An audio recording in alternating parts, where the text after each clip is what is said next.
بسم الله الرحمن الرحيم وصلى الله وسلم وبارك على سيد الأولين والآخرين المبعوث رحمة للعالمين سيدنا محمد صلى الله عليه وسلم وآله وصحبه أجمعين. Chers sœurs, chers frères, salam alaikum wa rahmatullah. Merci de nous rejoindre sur le canal Algérie, d'être fidèle à votre émission Avis religieux.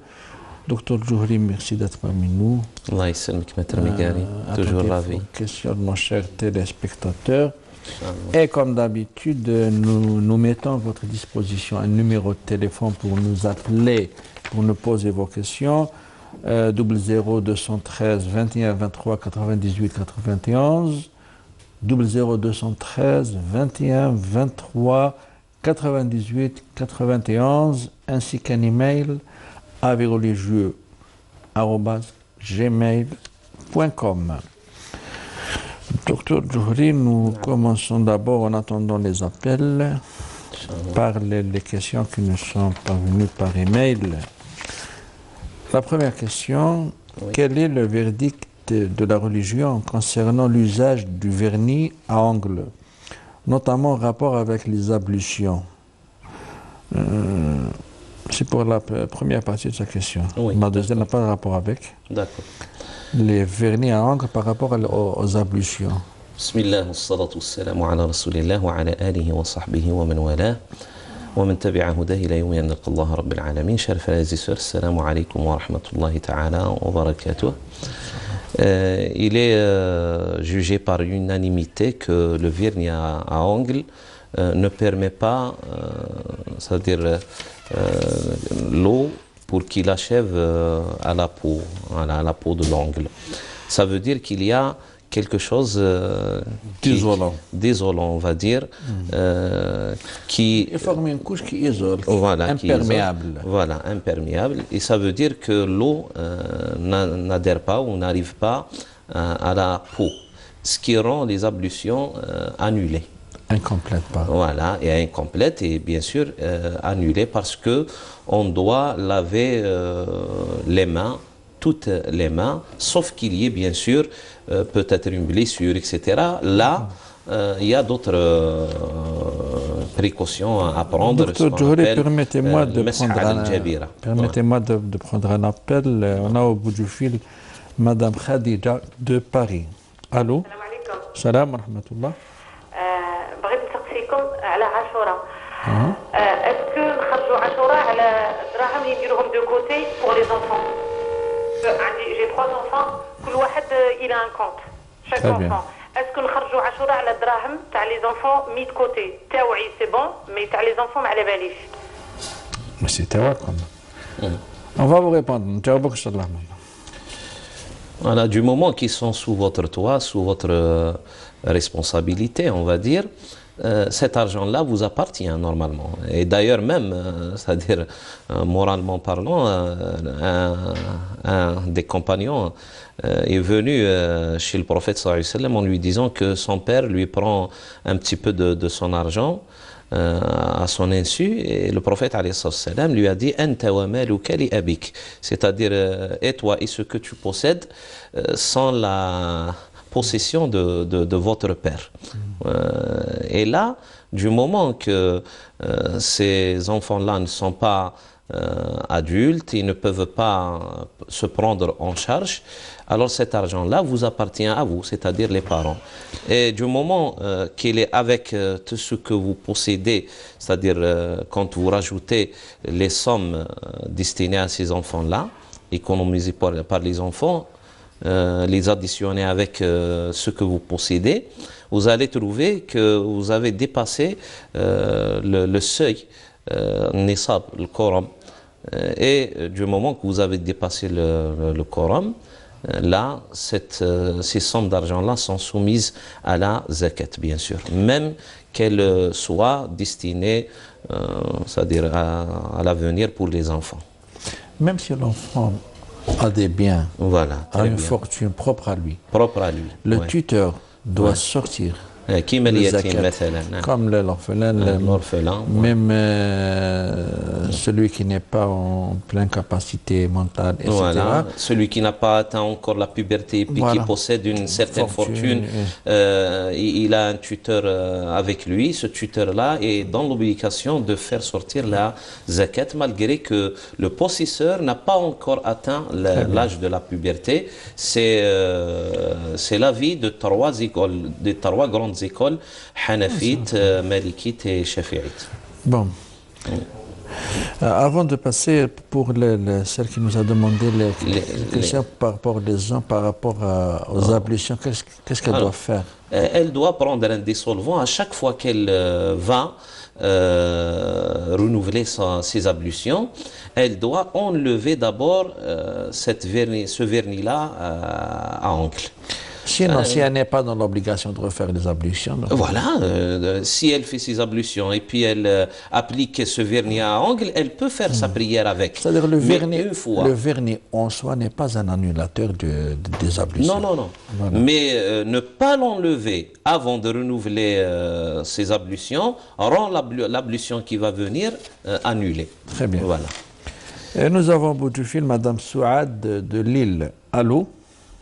Oui, salam alaikum. Voilà, je voulais vous poser une question parce que voilà, je vis en France et donc j'ai adopté, j'ai eu un enfant par kafala et donc voilà, je me retrouve par rapport à des difficultés administratives en France et je voulais savoir est-ce que le fait d'adopter cet enfant parallèlement, est-ce que ça posait problème sur le plan religieux? C'est lui donner son nom, c'est-à-dire?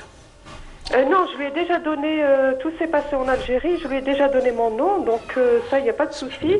Mais c'est seulement le fait que ici, en France, par rapport à l'enfant, par rapport à mes droits, donc ça pose problème sur le plan parfois administratif, il faut toujours demander des documents, donc par rapport à la kafala, ils la connaissent pas trop. Et donc je voulais savoir si par rapport à, en tant que française, est-ce que je pouvais l'adopter?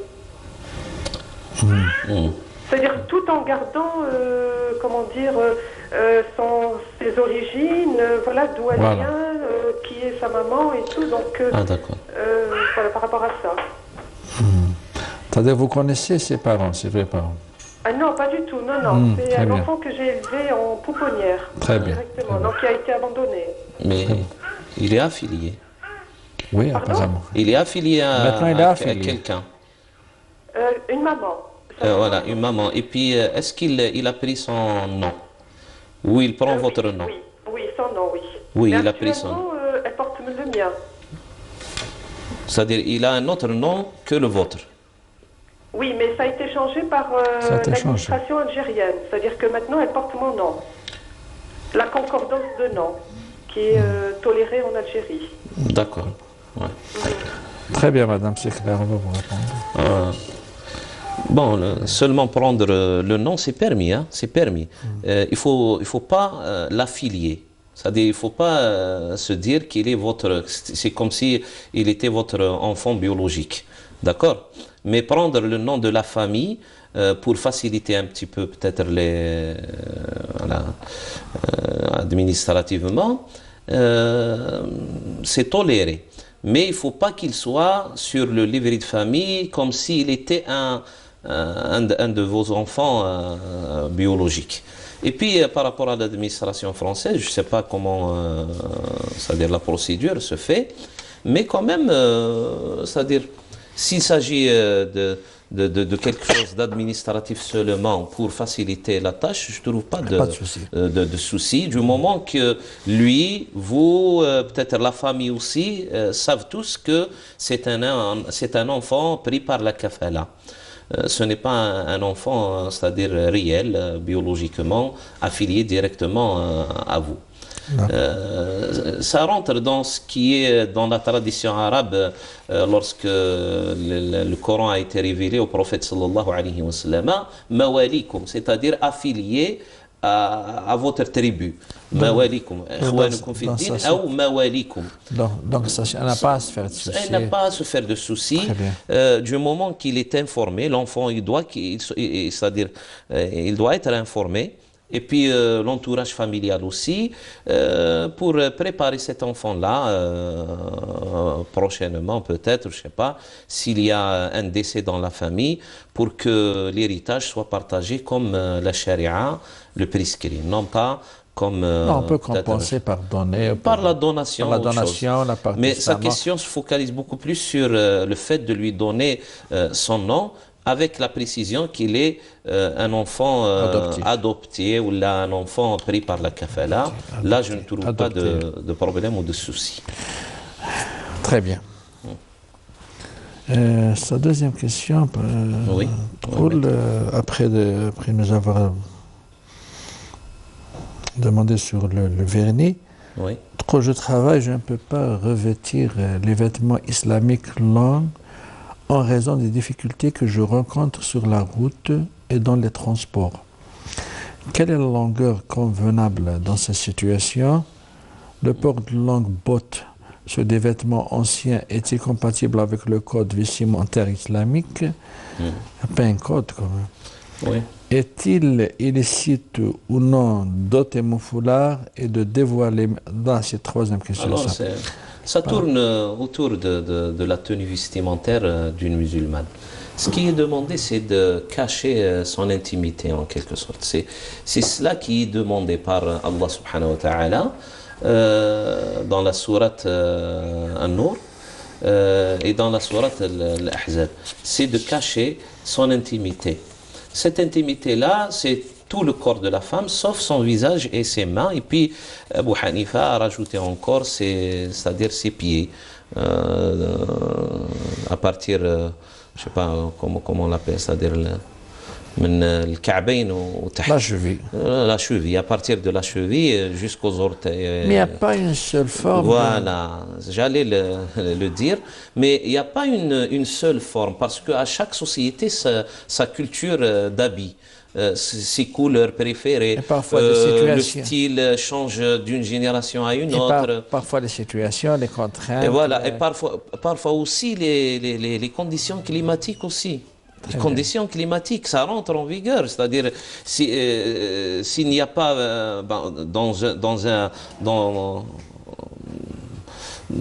une période d'hiver, on ne peut pas c'est-à-dire mettre des habits trop larges. Il faut que ça colle au corps. Et on doit mettre un pantalon, etc. C'est pour se protéger du froid. C'est pas comme peut-être une autre région exposée à peu près 9-10 mois sur l'année au soleil, etc. Alors ça doit être différent. La culture de l'habit, ça diffère d'une région à une autre, d'une société à une autre, d'une culture à une autre. Ce qui est, voilà. Ce qui est essentiel, c'est de cacher son intimité. Et puis, si vous trouvez qu'il y a des habits qui peuvent servir à cela, c'est-à-dire cacher votre intimité, que ce soit des pantalons, que ce soit des bottes, que ce soit etc. Mais surtout, il faut avoir des choses un petit peu larges concernant peut-être les parties trop intimes. Les parties trop intimes du corps de la femme. Voilà. Sinon, une liquette, un pantalon, etc., ça peut faire l'affaire. Très bien. De Montpellier, nous avons Elia, c'est ça le nom, de Montpellier. Elia. Allô? Oui. Allô, oui, marhaba. Allah yissalmek. Salam alaikum. Salam wa rahmatullah. Voilà, j'ai certaines questions à vous poser. C'est possible, c'est ça, non? Oui, mais un peu la voix. Voilà, حبيت نسقسيكم بابا ويما الله يرحمهم ماتوا. بابا مات en 2001, يما ماتت en 2008. Oui, en 2009, début 2009. Oui. كي غسلوهم ما خلصت بون بابا اللي غسل رات لدارنا ويما الله يرحمها وحده تكون جارتي. وقالوا لي علاش ما خلصتيهاش وانا جو سافي با واحد ما قال لي دوكا اسكو سي بوسيبل دو بايي ماتنون ولا كاسكو هذه اولا C'est la première question. Oui, et la deuxième, على رمضان ديالي راني في فرنسا دونك وانايا جو سوي ديابيتيك و ناكل رمضان باسكو ما نقدرش نصوم دي فوا يطلع لي ويحبط لي وكامل جي دي بروبليم افيك مون ديابيت صافي راني ناكل رمضان وقالوا لي واحد الوقت خلصته في الجزائر كانوا عندي دراهم في الجزائر خلصته تما وقالوا لي نو قالوا لي نورمالمون تخلصيه في فرنسا دراهم هذوك الفديه ولا كيفاش يقولوا لها وين تعيش في فرنسا؟ Elle vit en France, oui. Vous vivez en France, bien sûr. Oui, oui, à Montpellier. En Montpellier, oui. Ouais. Très bien, madame, on va vous répondre, c'est clair. D'accord, Voilà. merci. Pour la première question. Bon, pour la première question. Vous êtes en attente. Veuillez patienter. Alors, pour la première question, si cette femme-là qui a fait le lavage rituel de votre mère a demandé en contrepartie une somme, ça restera une dette normalement qu'on peut prendre de ce que votre mère a ligué et a laissé derrière elle. Hein. C'est-à-dire tout ce qui concerne le kfen, tout ce qui concerne le lavage rituel, etc. L'enterrement, normalement, on doit le prendre de la richesse du défunt. Que ce soit un homme ou une femme, si elle n'a pas de richesse, c'est à ceux qui, normalement, étaient responsables sur elle, voilà, par rapport à elle, au moment de sa vie. Là, si cette femme-là a demandé une somme d'argent en contrepartie de cela, si elle n'a pas demandé, vous n'avez pas à vous en soucier. Hein. Malgré Voilà. si elle n'a pas demandé, et en général, l'orf, on lui donne. Alors, c'est le marouf, quel mashrout est shartan. Si en général, on donne de l'argent à cette dame, donc elle doit donner. Elle doit donner, mais est-ce que c'est elle la seule héritière? Peut-être c'est aux autres encore de donner, sauf voilà. Alors, moi, je ne trouve pas de souci dans cela. Hein. La deuxième question, Ramadan. Ramadan. Ah, voilà. Du moment qu'elle vit en France, et qu'elle était peut-être pendant le mois de Ramadan en France aussi, normalement, elle doit faire sortir cette fidia par l'équivalent qui est demandé par la grande mosquée de Paris, c'est-à-dire la moitié chaque repas pour chaque jour du mois de Ramadan, l'équivalent de la moitié pour chaque jour, la moitié de Zakat al-Fitr. Il y a quelques années, c'était 5 € Zakat al-Fitr. Ça veut dire 2,50 € pour chaque jour. Cette année, Allahu A'lam, c'est 7 €. Ça veut dire que le repas de chaque jour du mois de Ramadan qu'elle n'a pas fait sera de 3,50 €. Pour Elle peut les faire sortir ici, c'est-à-dire les sortir ici, mais l'équivalent. C'est-à-dire ما تخرجش كيما يخرجوا هنايا. Même en Algérie, c'est valable. C'est valable, mais c'est l'équivalent de. Il faut faire l'équivalence. Il faut faire l'équivalence. Parce voilà. qu'elle vit en France. Oui. Donc, nous avons au bout du fil, c'est Madame Sarah de Marseille. Allô? الو Allô, oui, مرحبا. السلام عليكم. السلام ورحمة الله. فوالا السؤال ديالي على الزكاة تاع العام. فوالا احنا لحقنا النصاب ولكن عندنا الدين قيس ابخي واحد 50 مليون. اسكو كي نحسبوا في الحساب نحو نديتوي هذاك الدين ولا لا ولا اون لو برون جو سي با كيفاش كومون كالكولي الزكاة. فوالا Très bien. Très bien, madame. مرحبا, on va vous répondre. شكرا. عفو, مرحبا. Alors, il n'y a pas de problème pour revenir à la zakat toujours. Oui, voilà, et essayer de réexpliquer ça. Alors, on calcule sa zakat en additionnant toutes les richesses qu'on a comme argent, peut-être on a aussi des marchandises, etc. Tout l'argent qu'on possède, que ce soit l'argent mis en compte, ou là il est à la maison, ou là il est dans nos poches, ou il est chez les autres aussi. C'est-à-dire, il y a des gens qui nous doivent de l'argent. Là, on additionne toutes ces sommes-là pour calculer, voilà, est-ce qu'on a atteint le seuil. En diminuant, voilà, en faisant, c'est-à-dire la soustraction de la dette, c'est-à-dire qu'on doit aux gens. Je vais donner un exemple. Quand j'additionne, je trouve toutes les sommes que je possède, je trouve qu'il y a 80 millions, on va dire, 80 millions de centimes par rapport au dinar algérien, hein, 80 millions de centimes. Mais j'ai une dette de 50 millions, comme notre sœur le dit. Je fais 80 millions moins 50. Si je trouve que je suis sous le seuil, je ne suis pas concerné par la zakat. Mais si je soustrais cette somme-là que je dois aux gens, j'ai à peu près 120 millions, on va dire, 120 millions. Quand je fais la soustraction de 50 millions, je tombe jusqu'à 70 millions. 70 millions, je trouve que j'ai dépassé largement le seuil concerné par la richesse concernée par la zakat, qui est de 55 millions 250 000 centimes. D'accord? Oui. Si je trouve que je suis au-delà du seuil, là je suis concerné par la zakat. Bien sûr que je ne vais pas sortir la zakat de ces 50 millions. Ce n'est pas à moi de faire sortir la zakat, c'est au possesseur de ces 50 millions, c'est-à-dire celui qui m'a prêté cet argent-là, qui va se soucier de sa zakat par rapport à la dette. Mais sinon, moi, si ce qui me reste, après avoir diminué toute ma richesse de cette somme-là que je ne possède pas réellement, mais c'est une dette, je suis toujours au-dessus du quorum ou là du seuil, le nisab. Là, je suis concerné par la zakat et il faut que je m'acquitte de ma zakat. Si je trouve que je suis en dessous du seuil, là, je ne suis pas concerné par la zakat. Très bien.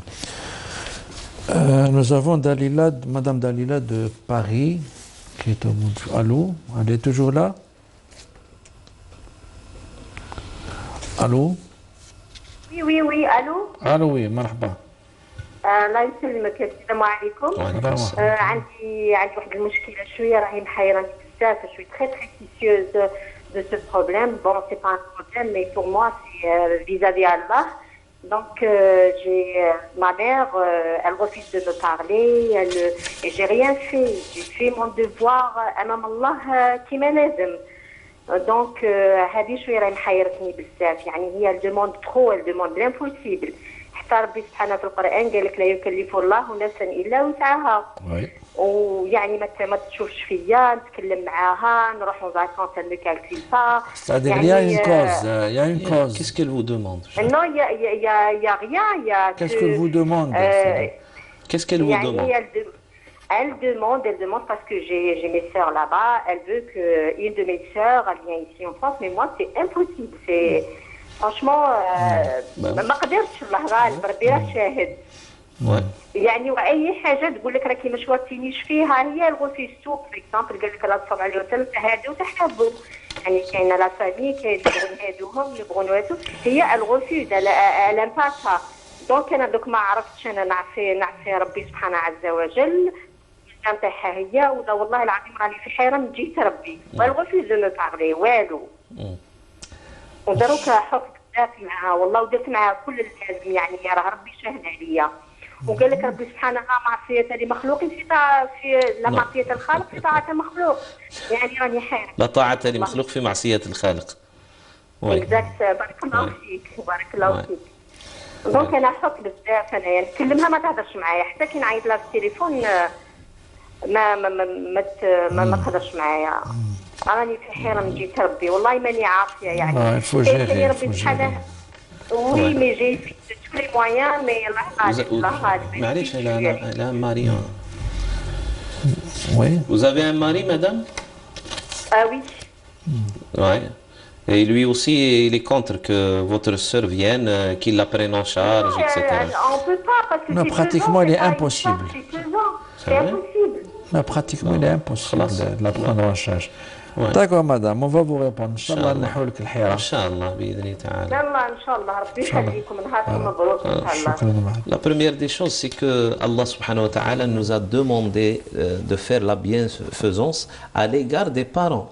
Non pas à l'égard de quelqu'un d'autre que nos parents nous demandent de prendre en charge, etc. Si votre mère est dans le besoin, vraiment dans le besoin, bien sûr que vous êtes dans l'obligation de subvenir à son besoin, à ses besoins, de l'aider, de lui prêter la main, de lui donner de votre argent, etc. Du moment qu'elle n'a pas besoin pour elle, on va dire, pour sa personne, hein, mais c'est pour quelqu'un d'autre, pour lui faire une situation, etc. Et au détriment de votre paix de foyer, de vos enfants, de votre mari, etc., là, vous n'êtes pas dans l'obligation de lui obéir. Ce qui est demandé, c'est de faire du bien aux parents, de leur faire de la bienfaisance, l'ihsan.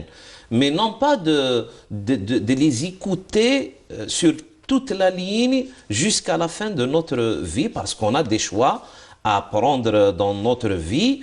Sinon, à quoi ça sert qu'Allah subhanahu wa ta'ala nous a donné une volonté, nous a donné une raison, etc. Sinon, on va prendre notre raison, notre volonté, la faire, c'est-à-dire la cloîtrer dans une boîte, et à chaque fois qu'on doit faire un pas, on voit nos parents pour qu'ils nous guident dans notre vie. Non, c'est pas comme ça.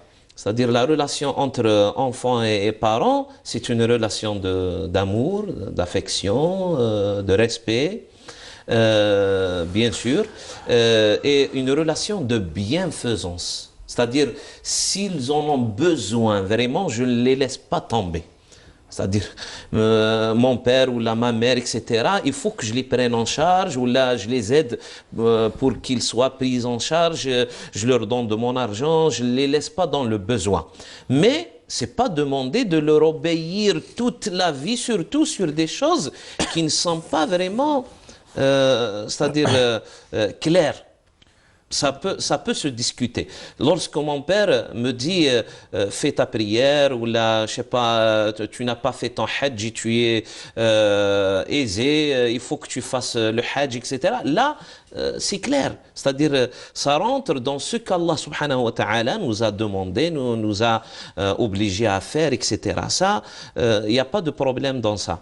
Mais quand ça concerne mon mariage, même le mariage, hein, vos parents vous choisissent quelqu'un qui ne vous plaît pas pour vous marier. Est-ce que vous êtes dans l'obligation de leur obéir? Non, le prophète sallallahu alayhi wa sallam n'a jamais dit ça. Au contraire, c'est-à-dire il faut qu'il y ait un consentement de la fille ou bien sûr du fils pour qu'il se marie avec la personne qui lui plaît. Alors que si on dit à la fille, du moment que ton père ou ta mère t'a choisi telle personne, il faut que tu lui obéisses, sinon tu es dans le péché.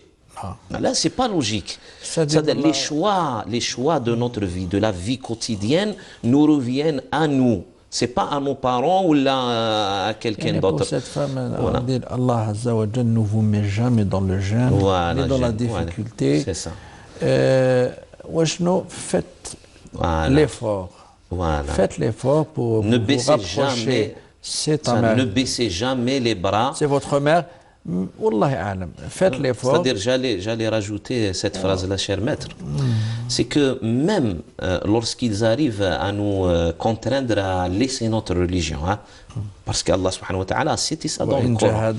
على أن تشرك بي ما ليس لك به علم فلا تطعهما وصاحبهما في الدنيا معروفا. C'est-à-dire, il faut faire l'équilibre entre ne pas leur obéir, mais rester toujours auprès d'eux, chercher après eux, faire de la bienfaisance et être ami, sahibhuma, être ami avec eux. C'est-à-dire, ne baisse jamais les bras. Tu lui téléphones, tu lui écris, tu lui envoies, je sais pas, des salams, etc. et tu lui rends visite. C'est-à-dire, du mieux que vous pouvez, et ne pas baisser les bras et faire la rupture, la rupture des liens de parenté avec elle. Oui, C'est-à-dire il ne faut jamais rompre les liens avec elle. Même qu'elle et à ne pas se faire des soucis voilà, par rapport mais à... pour autre chose, il n'y a pas à se faire de soucis. Docteur Joe, nous allons vers une toute petite transition, mesdames et messieurs, restez avec nous. بالله من الشيطان الرجيم بسم الله الرحمن الرحيم ولله الأسماء الحسنى فادعوه بها وذروا الذين يلحدون في أسمائه سيجزون ما كانوا يعملون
La ilaha illallah, Sayyiduna Muhammadun Rasulullah sallallahu alayhi wa sallam.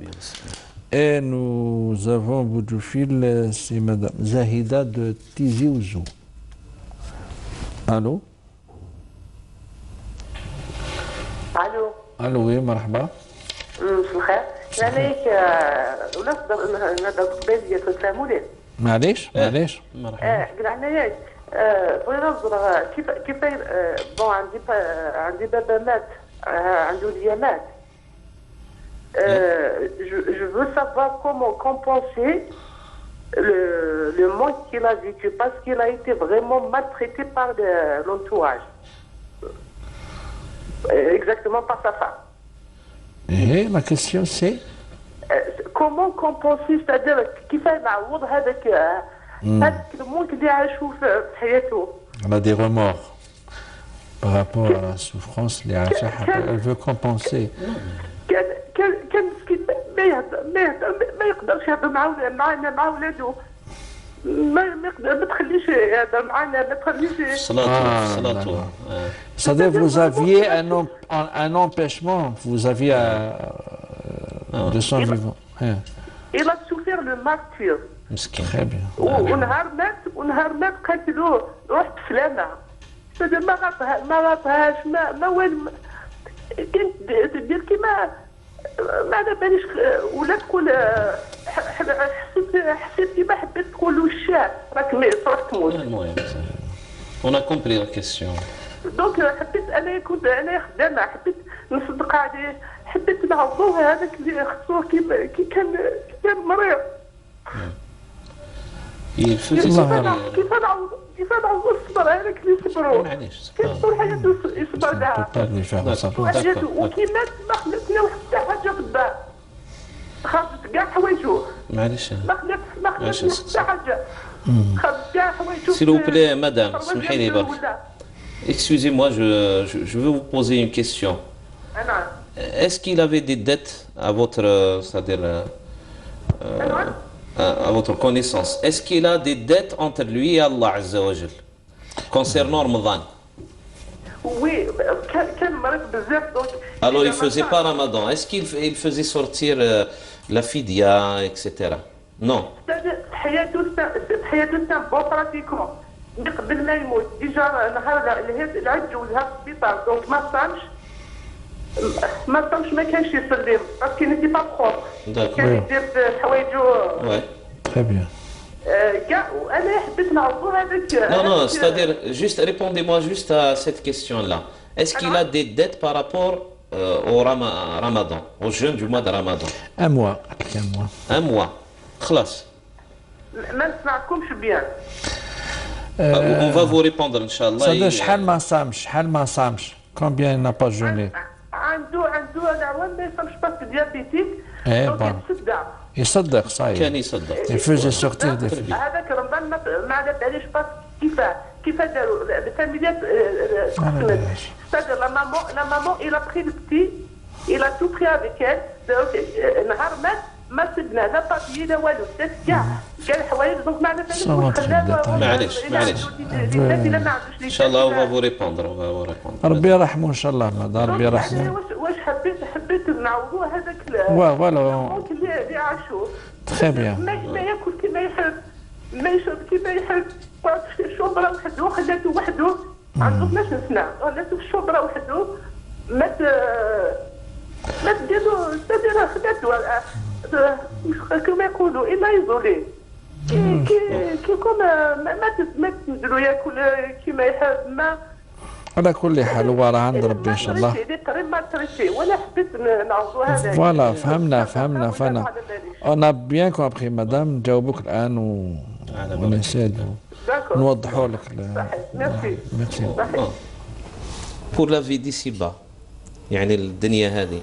C'est quoi par rapport vous n'avez rien à lui rembourser ou là, hein?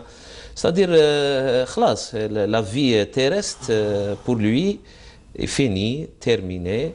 Inch'Allah qu'Allah subhanahu wa ta'ala lui prête sa miséricorde et le fasse rentrer au paradis et toute chose qu'on subit ici au monde d'ici-bas, Si on est récompensé par Allah Azza wa Jalla, par le paradis, on ne s'en souviendra jamais.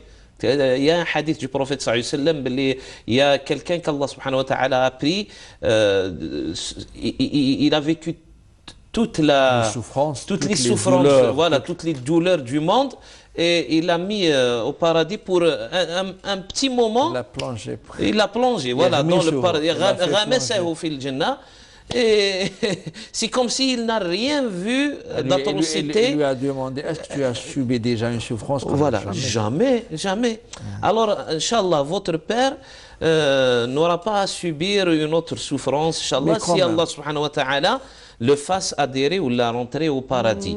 Il reste une chose par rapport à vous, c'est-à-dire, est-ce que vous pouvez l'aider pour qu'il atteigne, Inch'Allah, ce paradis-là?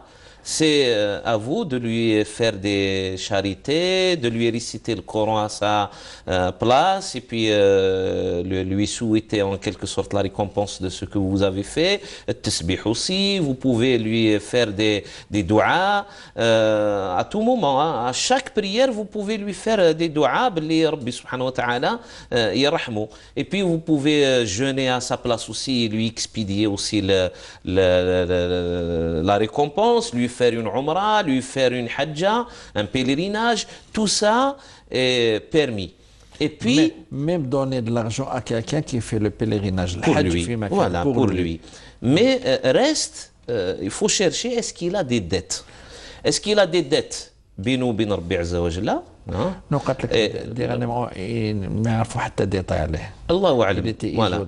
Mais quand même, c'est-à-dire, si elle peut avoir des informations sur ça, vous vous acquittez de cette fidya-là par rapport au mois de Ramadan à sa place. C'est une dette. S'il a des dettes entre lui aussi et des personnes aussi, malgré que peut-être sa femme a pris tout l'héritage, etc., mais vous êtes des héritiers. Quand on hérite de quelqu'un, on hérite les biens, voilà, les avantages, et on hérite aussi les inconvénients. C'est-à-dire qu'il y a des gens qui ne voient le défunt que par la richesse qu'il a léguée. Alors qu'en héritage aussi, on hérite aussi les dettes. C'est-à-dire, s'il n'y a pas dans sa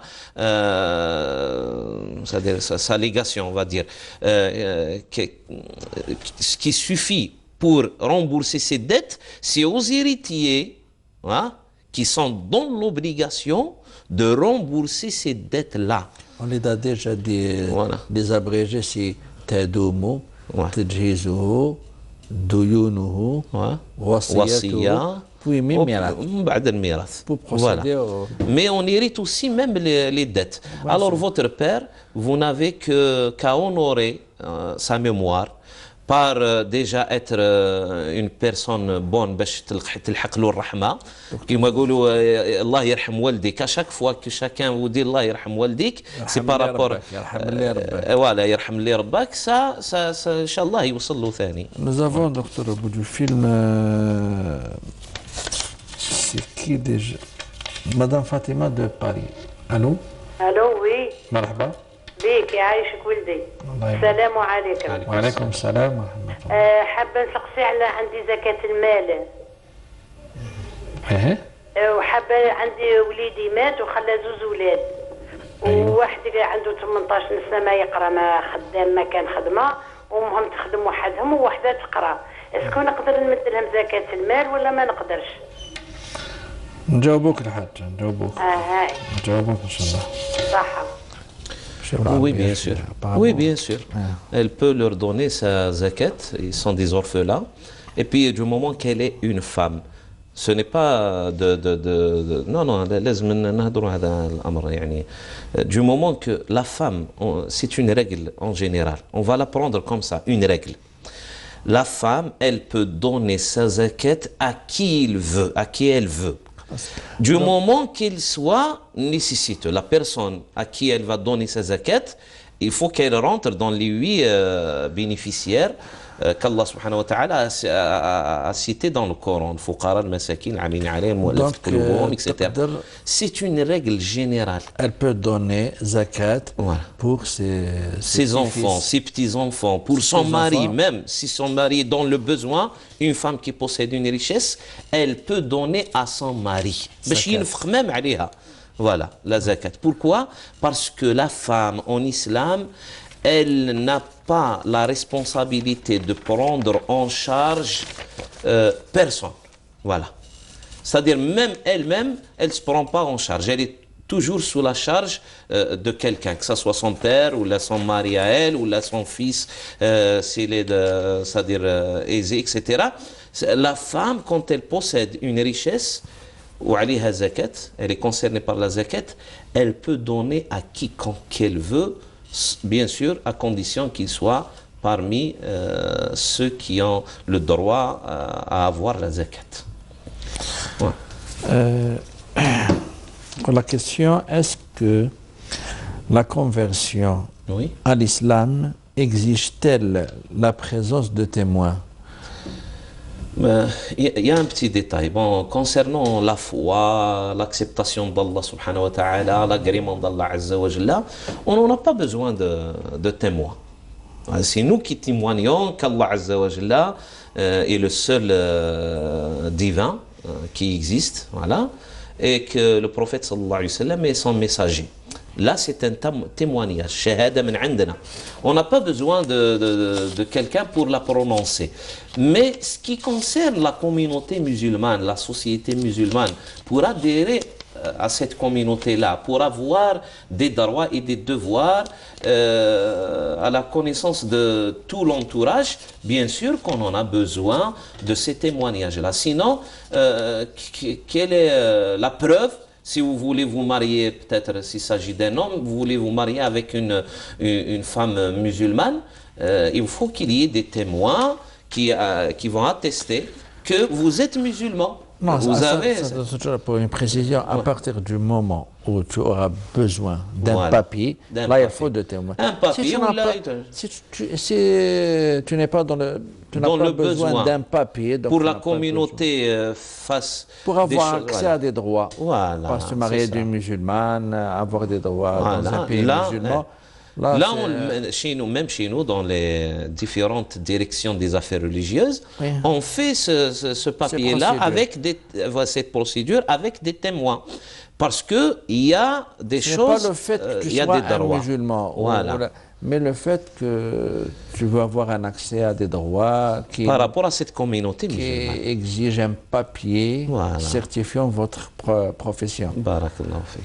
Nous avons Madame Aboudjoufi, Madame Souad de Marseille. Allô, salam alaikum. Wa alaykoum salam wa rahmatullah. من فضلك دكتور الله ينور عليك بالنسبه لزكاه المال لصندوق التوفير عندي في فرنسا هنا ولاد صندوق التوفير من فضلك مقدار الزكاه وبالنسبه للمبلغ في الجزائر يعني كيفاش مقدار الزكاه في الجزائر؟ S'il vous plaît, répétez. Deuxième question n'est pas claire. كيف par rapport à صندوق التوفير؟ ما كاينش une zakat spéciale à صندوق التوفير. Toute la fortune qui est soumise à la zakat, c'est elle atteint le seuil.